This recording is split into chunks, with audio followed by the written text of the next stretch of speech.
Eli heippa kaikki, tervetuloa mun videoon. Pitkästä aikaa. Haluan nyt kertoa pienen jutun mun storyn, miten tää kaikki alkoi.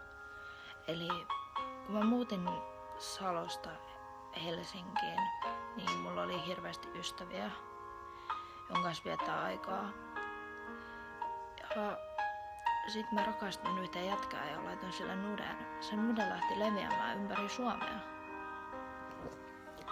Ja nyt kaikki luulee, että mä myyn itteni, vaikka se ei ole totta. Mutta asiat ei olisi niin huonosti mulla, jos mulla olisi ystäviä. Mulla ei vaan oo. Mä oon ollut yksin koko elämäni aikana. Pienestä saakka mua kiusattiin. Ja laitos oli niin helvetin vaikea mulle. Mä olin joka päivä masentunut. Enkä mä vaan siedä